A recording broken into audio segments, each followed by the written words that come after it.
Vince, are you ready for rapid fire? Whoa! I am ready for rapid fire. I'm excited. It's funny because I forgot Wednesday was mailbag day.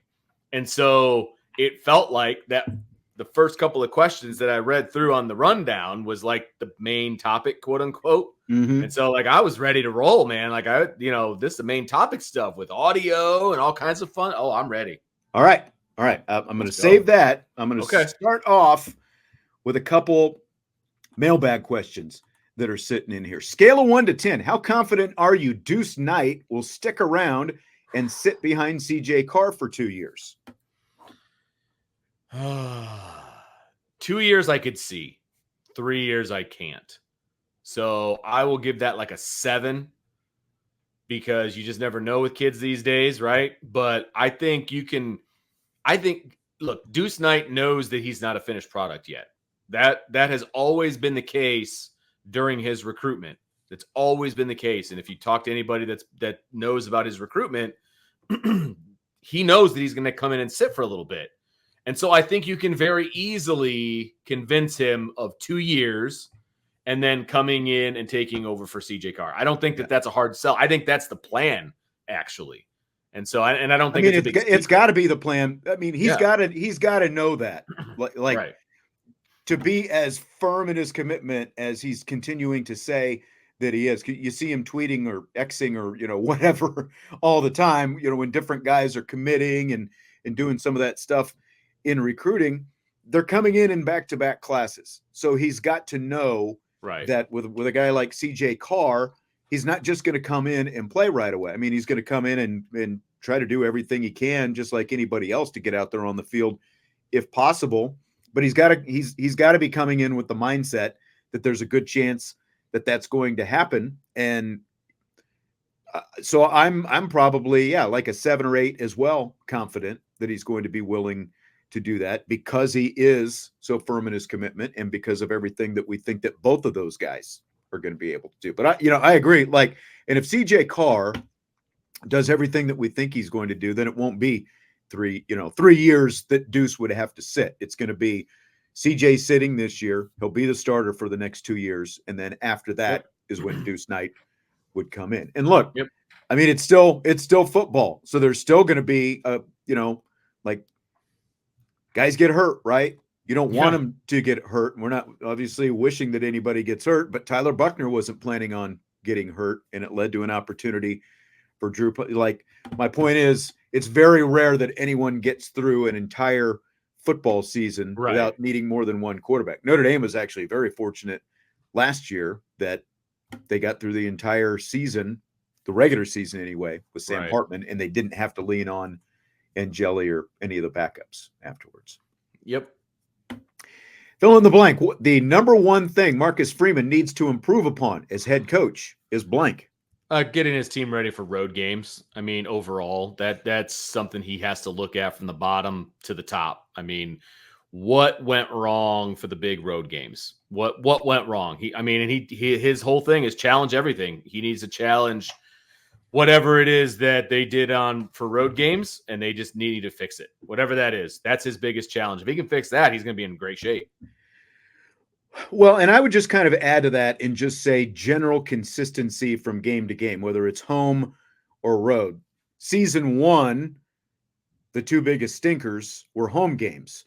They took care of that for the most part, even though that major egg that was laid on national TV at the end of the Ohio State game was still out there. Still, you can write that off to the extent that it's elite competition and yada, yada, yada, whatever. You're right. Like last year, it switched from very uneven in year 1, regardless if it was home or away and the level of competition and all that, to just major issues with how you performed on the road. Like, they were able to come from behind and beat Duke. It was kind of prior to that against NC State, a little bit uneven before they got things figured out after the weather delay, but obviously big egg at Louisville and a pretty good egg at Clemson as well. A 4-loss Clemson a Clemson team that had just lost to NC State the week before they played Notre Dame last year. So for me, it's beyond home and away. It's just how can you be more consistent across the board, regardless of opponent and regardless of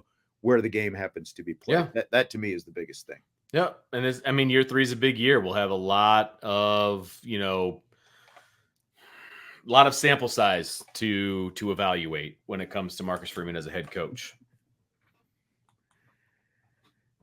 Interesting question that Josh gave us. If Riley Leonard wins the Heisman and a national championship in his 1 year at Notre Dame, where would he rank all time at Notre Dame? Look, I am not a historian of Notre Dame football. I know that they've had 7 Heisman Trophy winners. I know the last one was Tim Brown, and he didn't win a national championship in 1987. And the Heisman Trophy winners before him, I don't remember, what positions they all played and what they were on national championship team, all of that, right? If Riley Leonard wins the Heisman Trophy and the national championship, he will be right at the top of we'll call it the modern era of Notre Dame football. I'll just say, I'll just say build a statue, and it's Marcus Freeman with his arm around number 13. That's like right out front. That's what it needs to be. Marcus Freeman and Riley Leonard. If the guy wins a Heisman and a national championship this season, obviously Marcus Freeman would be the head coach of that national champion as well. And it's pretty much coaches who've got the statues. I'm circling my hand, but like outside the stadium. Obviously, Lou Holtz has the players with him and stuff like that. But that's you build a statue for that guy. If Nick Foles can have a statue in Philadelphia for winning his Super Bowl, Riley Leonard, if he wins a Heisman and a national championship, build a statue with him and Marcus Freeman arm in arm out there. That's what I would go with. I would have a hard time turning that one back because, look, Marcus Freeman would get his because they've got all the national championship coaches have one out there, right? So, including Muffet McGraw. And so I would say, a statue is probably forthcoming. And Marcus Freeman wouldn't want a solo statue of himself. You know what I mean? He would want a player to be in there. And who else are you going to select? You know what I mean? It just makes sense. Yeah.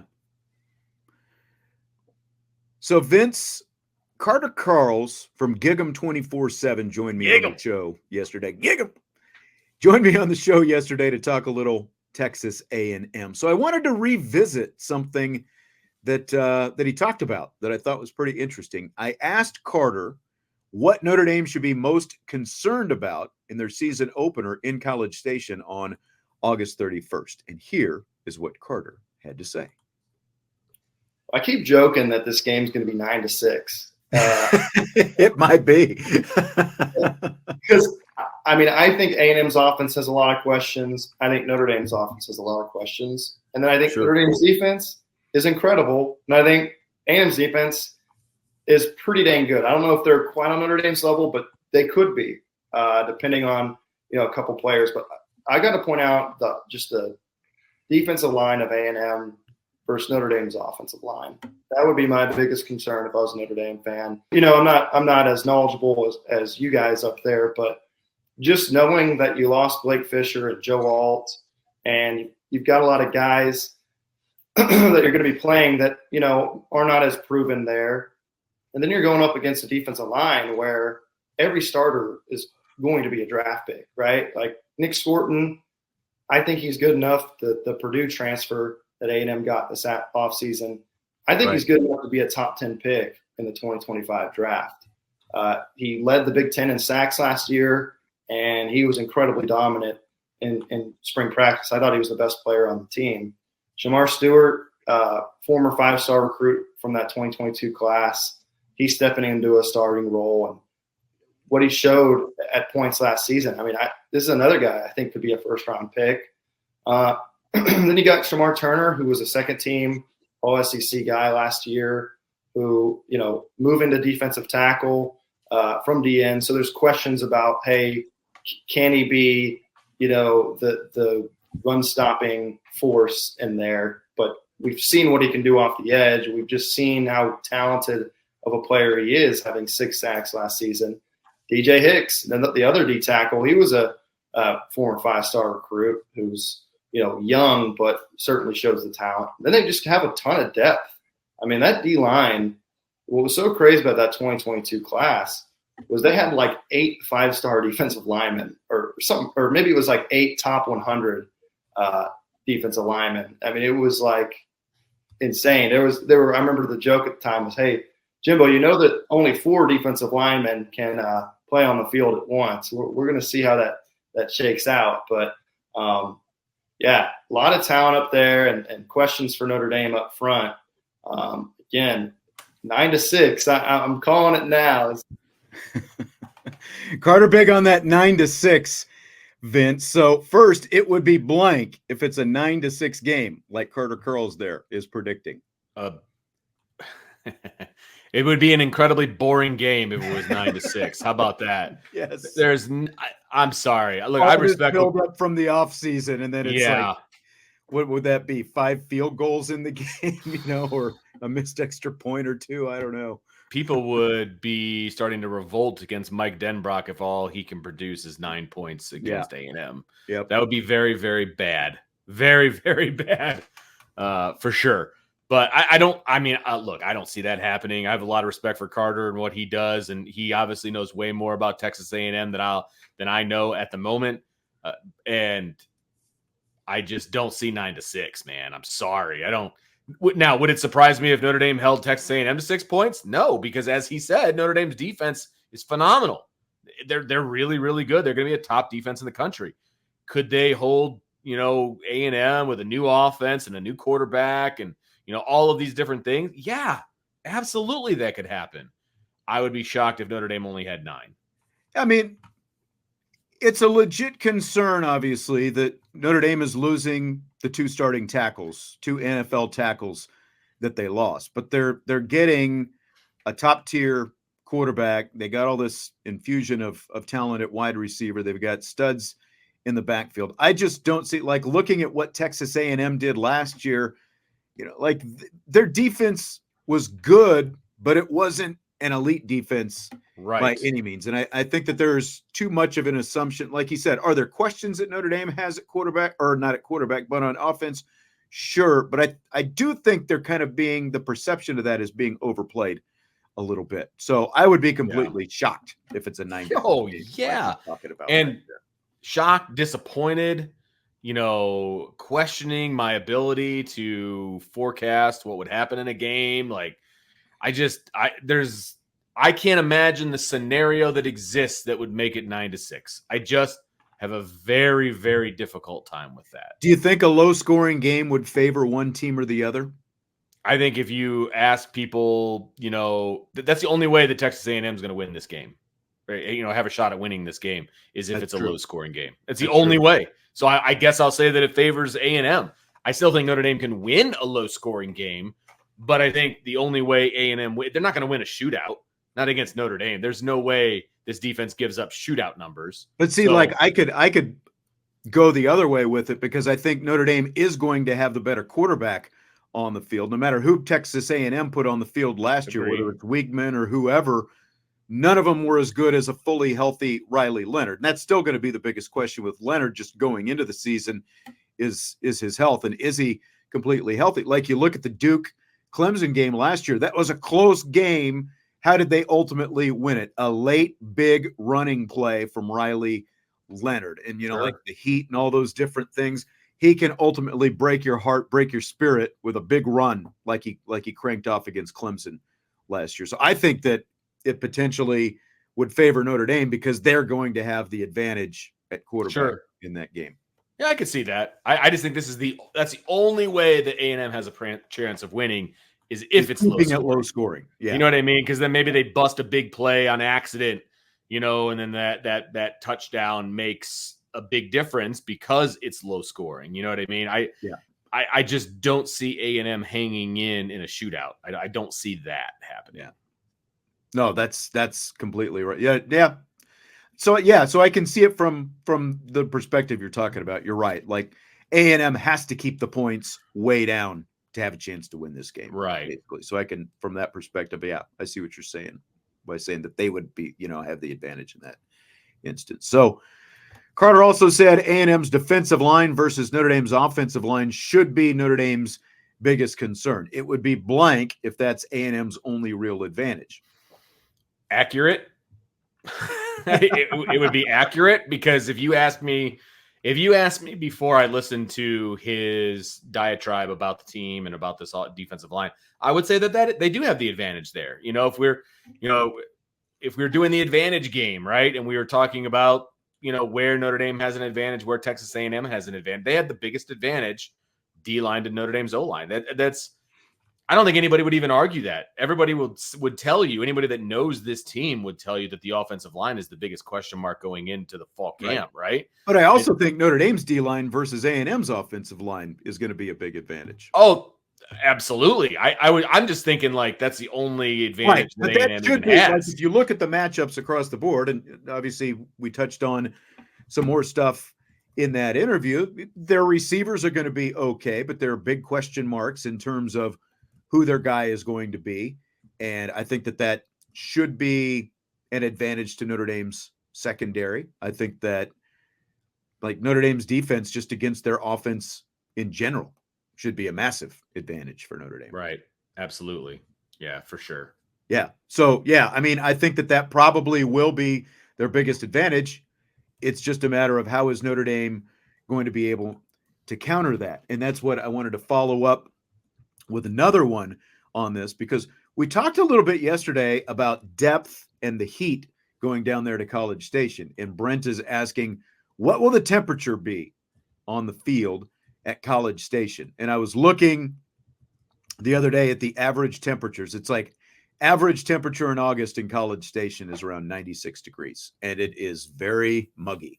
Yeah. There. So even for a 7:30 game, that's 7:30 Eastern. It's 6:30 Central Time. So you're still going to have at least going to be daylight most of the game. Yeah, like it's going to be pretty hot. I would expect it to be at least mid-90s, if not even hotter, with a lot of humidity down there. So with that in mind, again, looking at if Texas A&M's defensive line, and they have some good depth as well that Carter was spelling out there with all the recruiting that they were able to hit on the defensive line down there, would you buy or sell the idea of Notre Dame bringing one of its guards to rotate a series or two throughout the game, to try to counter that a little bit? What do you think about that?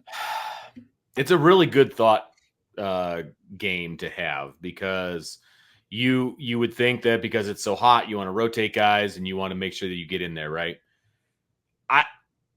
The only hesitation I would have is what is the drop off between, because right now it's like it's a 3-for-2 situation, right? Well, right. And you for me, three guards for 2 spots. You've got 3 starters. Like you've got 3 starters for 2 spots. And that's why I bring it up. Not right. Because, if you're assuming, I didn't mean to cut you off, but Rocco Spindler was obviously a starter for most of the season until he got injured. Pat Coogan was a starter on the other side. And then Billy Schrauth performed like a starter when he got his opportunity.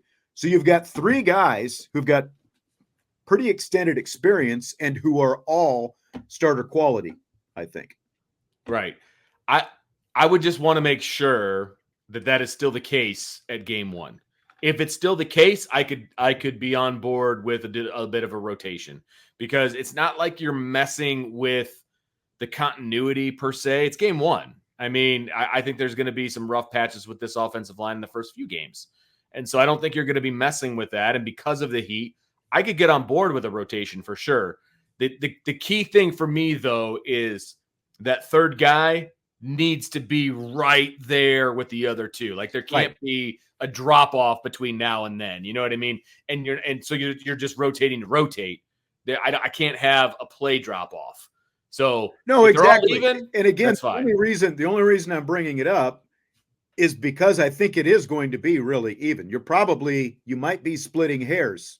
Like, they're going to be grading these guys every day during training camp, because again, like Coogan started every game at left guard last year, but he's the one that we're assuming is probably going to be the odd man out, the way Rocco played this spring once he came back and the way Schrauth continued to play.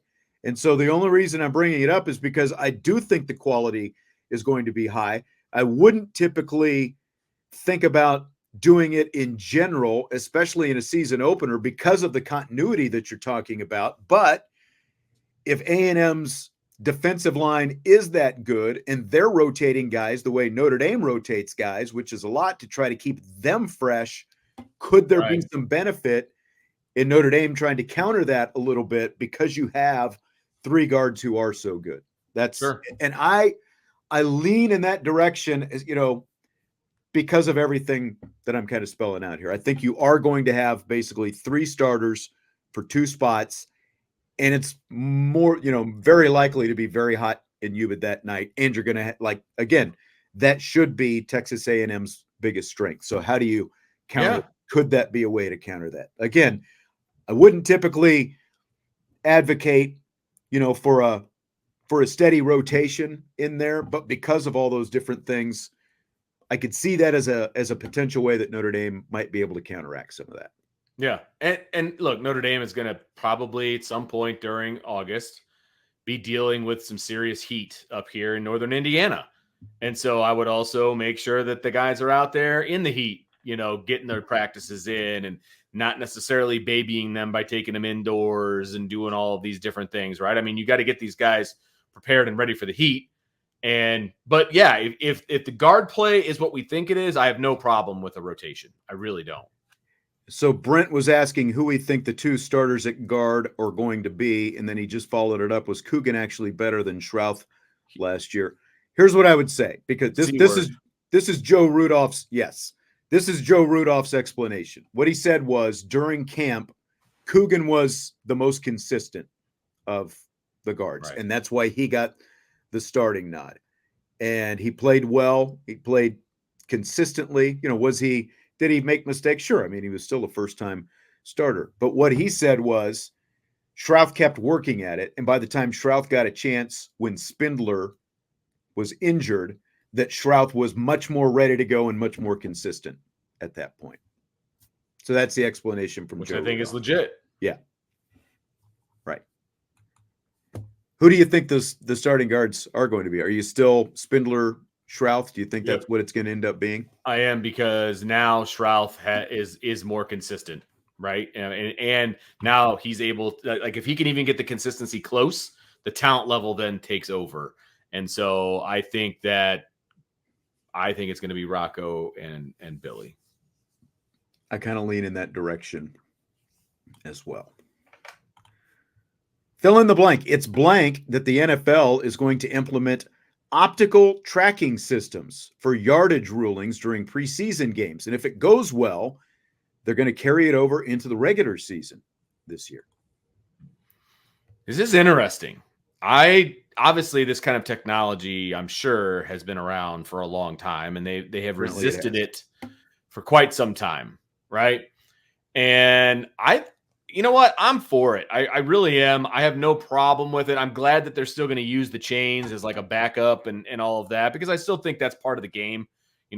We talk about, getting to the chains and, getting to the marker and all of these different things, right? Moving the chains, keep the chains as part of the game. I still want the chains, right? But I also don't have a problem with getting the call right. I mean, at the end of the day, that's what you want. You want the right call. And so as long as that is the case, I'm fine with it. And it might move the game along a little bit too. Yeah.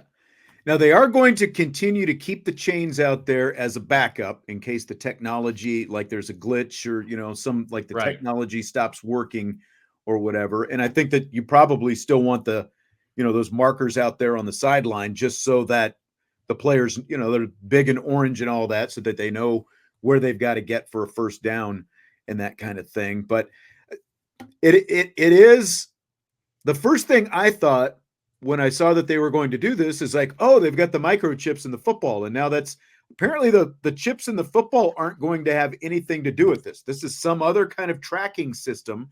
And they used it at MetLife where the Giants and Jets play. And they also used it at Hard Rock Stadium in Miami. Okay. Just, they were experimenting with it last year. So those are the only two stadiums, I guess, that have the technology right now. So they're going to have to install it everywhere so that they can use it during the preseason.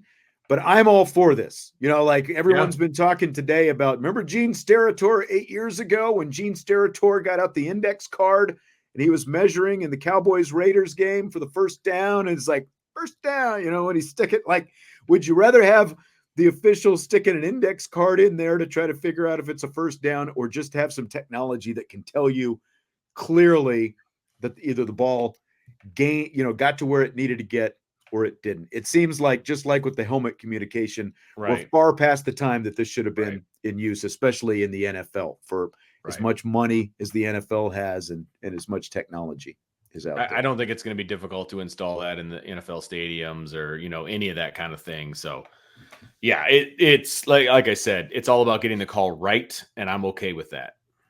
I agree. Wanted to get another question in that Salty had up in the chat. Will Jordan Faison, Chris Mitchell, and the great one, Jaden Greathouse, combine for 2,000 receiving yards, and will the great one have at least half of them? See, you're asking me to do stat projections again. I know. You got to remember, this is Vince. This is Vince. I mean, I want to go with my gut here. And, we talked about the fact that this could be the year where Notre Dame gets a 1,000-yard receiver, right? We've talked about that. Mm-hmm. Now, if Notre Dame's going to get a 1,000-yard receiver, I would say that receiver is in probably this group of 3 people. Okay? I'm not going to say which one because it doesn't matter for this particular question. So that's 1,000 right there, right? So the other 2 need to average 500. I think that's more.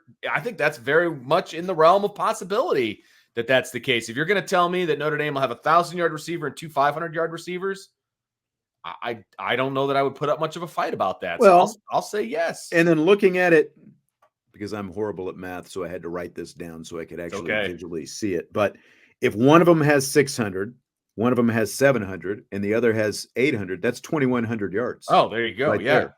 So that's very doable. That seems doable to me, even though the 7 and the 800 have been pretty hard for Notre Dame wide receivers to get in recent years. But again, with all those guys and Denbrock's offense and Riley Leonard, I think it is very doable. And I mean, because you're talking about those 3, and you're not even putting Bo Collins in the mix. That's true. So we're talking about 3 specific guys. So how the yardage is going to be distributed. But I would say, throwing names out of it, Notre Dame's top 3 receivers, wide receivers, I would be shocked if they don't add up to 2,000 yards this season. Boom. Whether it's those 3 specific guys or not, I would be shocked. Shocked. Whew, I'm shocked. Man. Brian says having just a 1,000-yard receiver could really help out recruiting high caliber wide receivers as well. Absolutely. That at all. No doubt. If you can consistently have a 1,000-yard runner and a 1,000-yard receiver, it's going to be easy to bring guys in. But continuing to bring in elite quarterbacks is going to help that quite a bit as well. No doubt. Which they've done. Vince, which kickoff time do you prefer for a college football game? Noon or prime time? You know the answer to this. It's noon all day. I would love a couple of noon Notre Dame games. Always noon? Man. Would you really? Oh, my gosh, so you would like a noon home game? You want to get over there at 9 a.m.? And I wouldn't get there at 9 a.m. I'd get there at 11:30, and then I'd watch the noon game. No, you'd get there at 11:55 as well. That's right, because the noon game's not going to start until about 12:10. So you're right. That's exactly what I would get there. No, I would kill for an early game. I think that would be fantastic. I was thinking about this. I've always said 1:30 to me is the optimal game time. Now, especially if you are the home team. If you're on the road, there's obviously a lot more that gets, you have to get up even earlier and do your stuff at the hotel and get over to do your walkthroughs at the stadium, or, if it's basketball at the arena or whatever. For a home game, 1:30, I miss the 1:30 games that Notre Dame used to have. Honestly, back in the day. It's been a while. We had a lot more of those. And Brent, we're talking about noon Eastern. So you West Coasters, that means you're in trouble. 9 a.m. That means you're eating your eggs. But I don't mind that either. The one year that I lived on the West Coast in California, I loved it, man. Yeah. Rolling out of bed, after a night of shenanigans, football all and it's like day. football is on already by the time I got up. This is why I like Sunday. I loved it. This is why I like when the NFL plays overseas, because you got like a 9 a.m. game, you got a 1 o'clock game, you got a 4:15, you got a night game. Like, it's just all day. I'm good, man. I'm good with that. USMA's a West Coast guy. He says he loves the 9 a.m. start. You roll out of bed, watch some football. And the other thing is, though, too. Would you? But let me put it to you this way, because kind of what got me thinking about this is I heard an interview that Joel Klatt did with, I think it's Mike Mulvihill, the Fox TV executive, and he's the guy who created the Big Noon Kickoff on Fox. They kind of went Moneyball. Fox went Moneyball when they went with those noon kickoffs, because everyone had always put the big time matchups in prime time. Right. And they were kind of having a hard time gaining any traction, trying to match, like what ESPN, ABC was doing with those primetime games. And so they said, well, let's try to dominate that noon window. And it's went very well for them. And like, from a TV viewer perspective, I definitely like being able to get up on a Saturday, get my stuff done in the morning. And then, like, if Notre Dame has a 3:30 game or even a primetime game, being able to watch at least half of that, whatever big game it happens to be at noon. So, so I like it. I definitely like it from a viewer perspective. So I guess my question would be,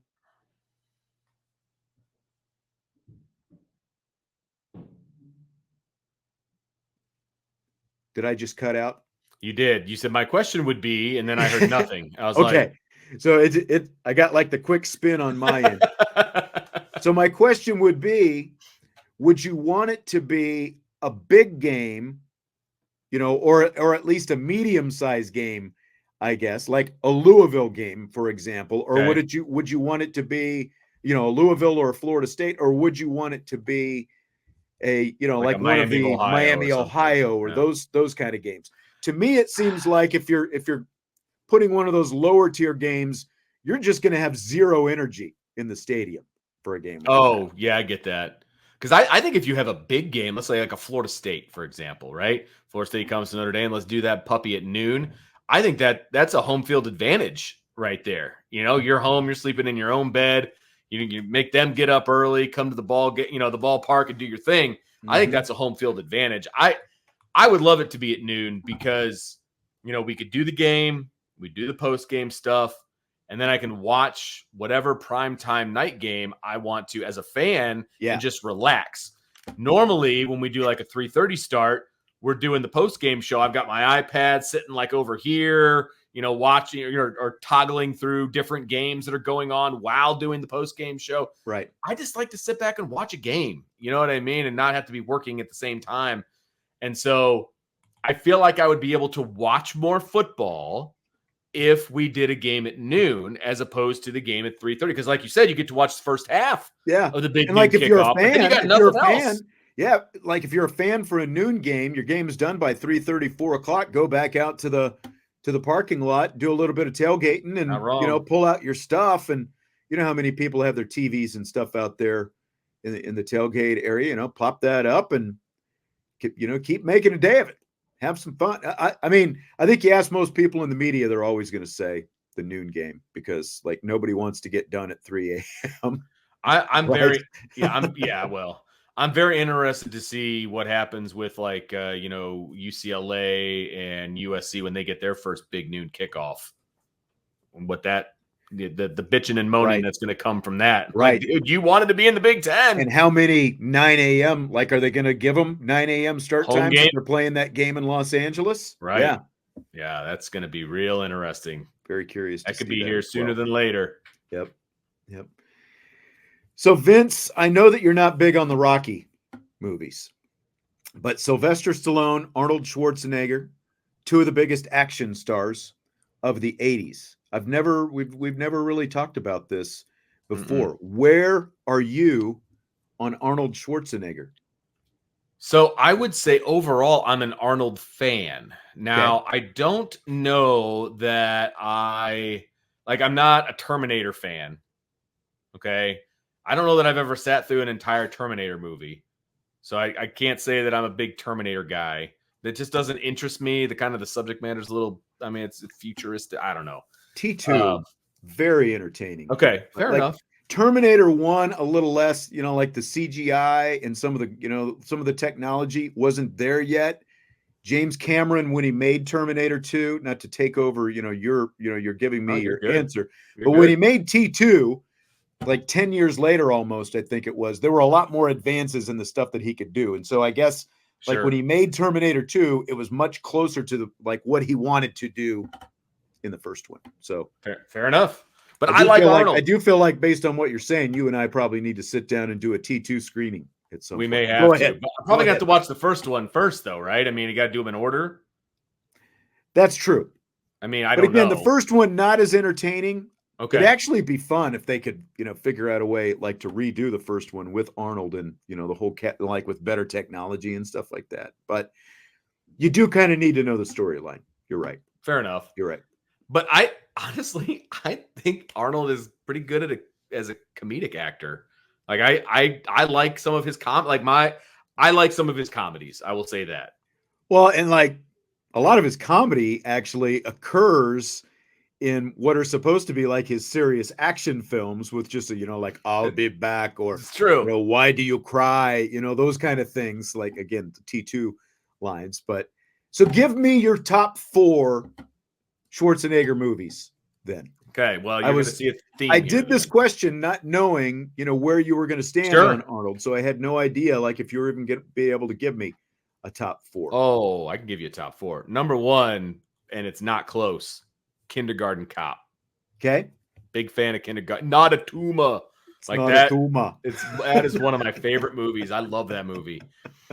Number 2, Twins. Danny DeVito. I had a feeling if Kindergarten Cop was in there, Twins was going to be in there. Come on.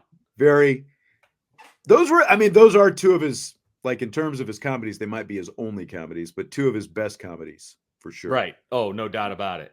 Number 3, a holiday special, Jingle All the Way. Okay. That is an underrated holiday movie that we do throw in around here, around the house during the holidays. I don't know that I've ever seen Jingle All the Way. It's pretty fun. It's got Sinbad. Okay. And the Sinbad and Arnold, combination is pretty solid. Father David is not on my side here, but that's okay. And then a very underrated and really kind of a silly movie, but again, a comedy, Junior. Have you ever seen Junior? I think I have, but again, like that's been a while, right? 100%. It's where Arnold gets pregnant. Yes, I have saw it once, but right. I think I've only seen it a couple times. The funny thing is, like those comedies that he did, like they don't have a lot of traction to them. Like all the action stuff, you're still seeing all these years later. They don't really, you don't see Kindergarten Cop or any of those other ones. Which is a friggin' shame. Kindergarten Cop is good. There's murder. There's arson. There's all kinds of good stuff in Kindergarten Cop, man. That's right. Come on. Right.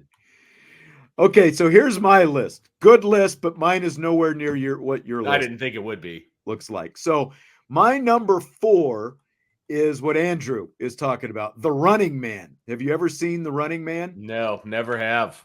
Are you aware of Richard Dawson? Do you know who Richard Dawson is? I know who Richard Dawson is. The original host of the Family Feud? That's right. He's a pervert. Yes, I know exactly who he is. The Running Man, Arnold plays a wrongly convicted cop who is sentenced. It's like, futuristic or something, probably set around this time, basically that it was made in the 80s. But he's sentenced to play in a game show called The Running Man. And they put like these like collars around their necks, and they're like shock collars, but I think your head explodes, like if you run through the fence line, with these collars on. But the idea is you've got to battle these killers to try to get your freedom. And like Jim Brown, the football player, was in it. Jesse the Body Ventura was Captain Freedom. Boy. Mick Fleetwood was in it. Real original name. They called him Mick, Mick Fleetwood from Fleetwood Mac. So The Running Man, number 4. Who loves you and who do you love? Richard Dawson. That was his big line in The Running Man. My number 3 is Total Recall. Have you seen Total Recall? I have seen Total Recall. That's not Where a he bad goes to one. Maz. Yeah. Yep. I love the cheekiness and the very cheekiness. Yes. Yes. It's like, yeah. And they remade it, and I don't think it was anywhere close. But young Sharon Stone, like before Basic Instinct, Michael Ironside. Do you know who Michael Ironside? I'm not sure if I do. Jester in Top Gun. Oh, okay. The like second in command at Top Gun. Okay. Yeah. No, I know exactly who Jester is. Yep. The very serious. Got a real deep voice. Yeah. So Total Recall, number 3. Number 2 is Predator. Have you seen Predator before? I don't think so. Jesse the Body Ventura, Carl Weathers, Bill Duke, Sonny Landham, Shane Black, who wrote Lethal Weapon. They go into the forest in South America, like they're on this mission to try to save this. They're like commandos trying to find this woman who I think was kidnapped. And along the way, there's this alien predator that's like bounding through the forest who he's like a chameleon. He can, like change himself into, like basically he's a chameleon. So he can look like the trees and, the background and all that stuff. So they're like shooting up the forest and all this stuff and never killing this alien. It was awesome. It's like the great line from Jesse the Body Ventura, ain't got time to bleed. And then the other guy's like, you got time to duck, so Predator. Again, another one you should watch. And then Terminator 2 is at the top of my list. And that's like Terminator 2 was this is like summer of 1991, 4th of July weekend, 1991. I played in a 4th of July softball tournament in Germany, my last weekend in the Army. I get out of the Army. I come back to Kansas. My buddies and I, one of the first things we do is we go see Terminator 2.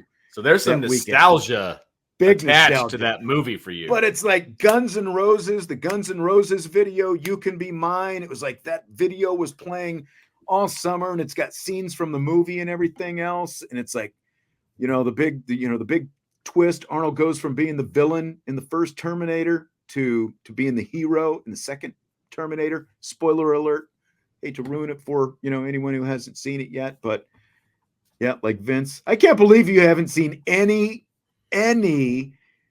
of those like major, Brent's calling me out for gratuitous violence in every movie. It might be, but they're full of fun.